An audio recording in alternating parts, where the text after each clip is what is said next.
the job of being a writer isn't merely about coming up with the story. It's about learning how it's received by readers and knowing how to take that feedback and hone your craft.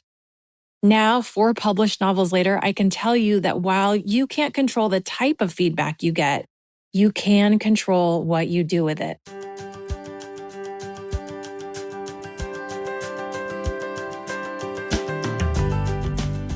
Welcome to The Whole Writer, a place where we talk about what it means to show up as a writer. Not just a better writer or a more productive writer or a published writer, but a whole one. Someone who's grounded in their voice, in their community, in their creative path, even when the world tells them to hustle, compare, or conform. I'm Nicole Meyer, a multi-published author and book coach who believes that nurturing the person behind the page is just as important as refining the words on it.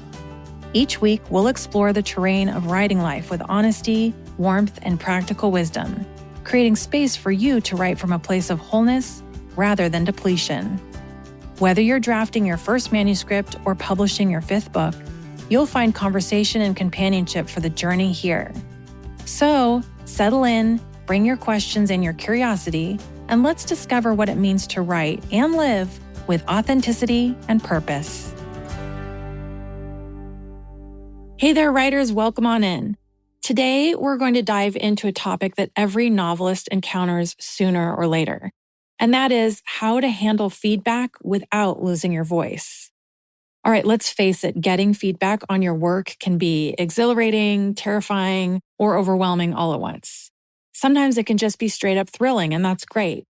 But whether it's from a trusted critique partner, a beta reader, or a developmental editor, each piece of advice carries the promise of making your story better, but also the risk of drowning out what makes your voice uniquely yours. So today, let's talk about the different types of feedback you might receive, how to process it with grace and clarity, and how to make changes while staying true to the story only you can tell. So grab a cup of tea, a notebook, or just settle in for a thoughtful conversation. Okay, first I thought I'd share a personal story about my early writing days. Over a decade ago, when I was secretly penning a novel manuscript in my free time, but still scared to tell anyone about it for fear of being an imposter, I was working as a freelance writer.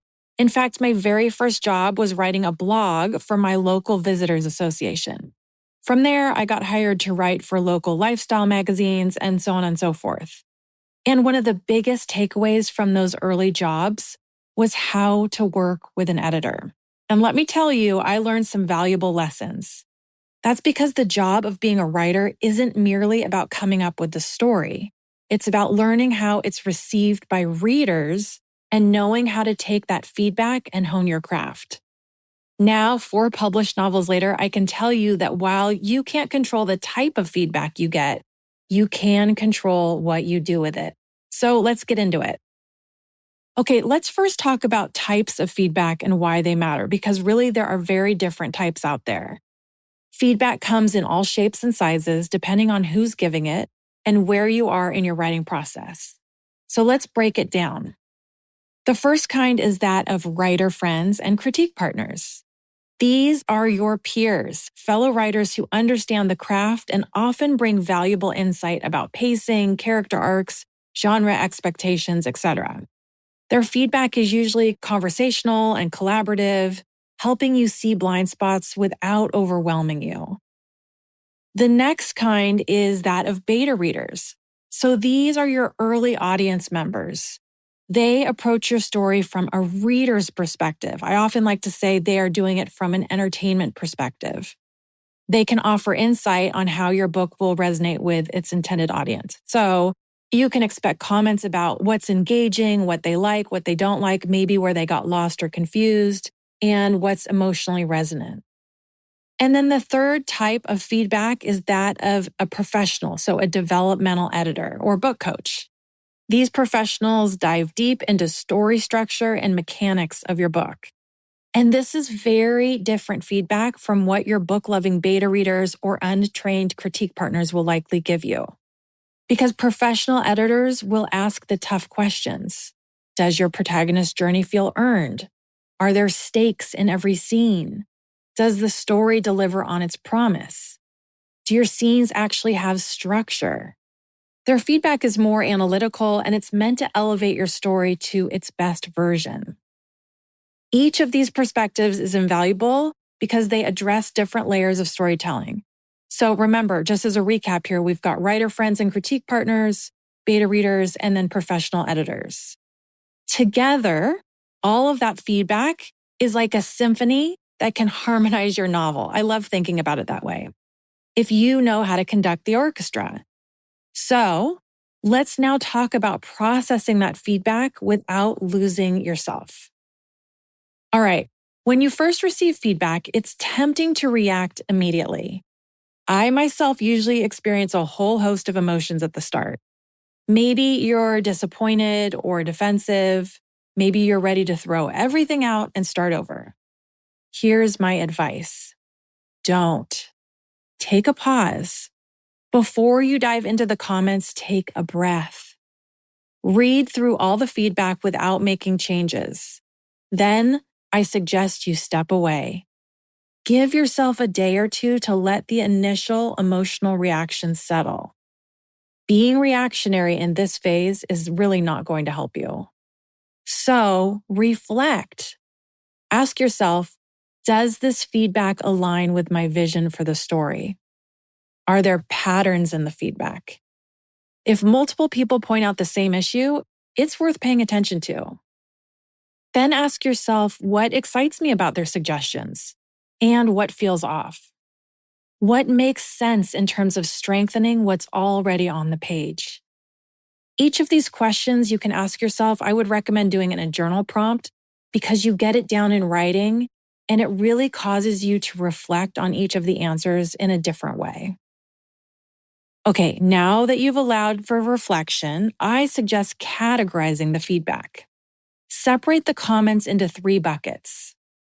The writers that work with me know that I like to use a system called the stoplight strategy. So let me give you an example of this. In the stoplight strategy, I divide things into 3 buckets. The red light notes are big and foundational, such as issues with plot or character arcs. The yellow light notes are about pacing, believability, voice, etc. And then the green light notes are small fixes like grammar, repetitive phrases, continuity errors in timeline, etc. This is a great way to look at all of your feedback and break it down and know that you want to start from the biggest changes on up. And then when you're categorizing feedback, there's also a range of subjective opinions. These are suggestions you may or may not agree with. For these, I would say trust your gut, but stay open-minded. All right, now that you've kind of categorized your feedback, the next thing I would say is think about the idea of prioritizing your voice. Your authorial voice is what sets your work apart. Before making any changes, reconnect with the heart of your story. Why did you write this book in the first place? What message, characters, or ideas are most important to you? Use this as your guiding star. And then finally, I would say practice balancing openness with authenticity. Because it's essential to stay open to feedback, even when it's hard to hear. I'm going to say that again. It's essential to stay open to feedback, even when it's hard to hear. Remember, critique isn't criticism. It's a tool to make your story shine, and that's what you want, right? So here's how to embrace it without compromising your voice. Okay, dialogue with the feedback. If something isn't sitting right, ask questions. If it's a critique partner or editor, have a conversation. Their reasoning might reveal insights to you you hadn't yet considered. Experiment with suggestions. Try out the changes on a small scale. Rewrite one scene or one chapter based on the feedback. Then take a look at it. If it works, great. If not, you've lost nothing but a little time. And then also know when to say no. Not every piece of feedback will fit your story. It's okay to reject suggestions that don't align with your vision. Just make sure you're making the choice intentionally, not out of fear or stubbornness. Writers, handling feedback is an art. It requires you to be brave, curious, and grounded in your identity as a writer. Remember, your voice matters. Feedback is there to amplify it, not erase it. Find people you trust to take this part of the journey with you, and you'll reap the benefits of outside feedback. All right, let's recap what we've covered today. First, understand the different types of feedback and their unique purpose. Second, seek out what makes sense for you. Third, take a pause after receiving comments. Fourth, reflect. Fifth, categorize that feedback. Sixth, prioritize your voice.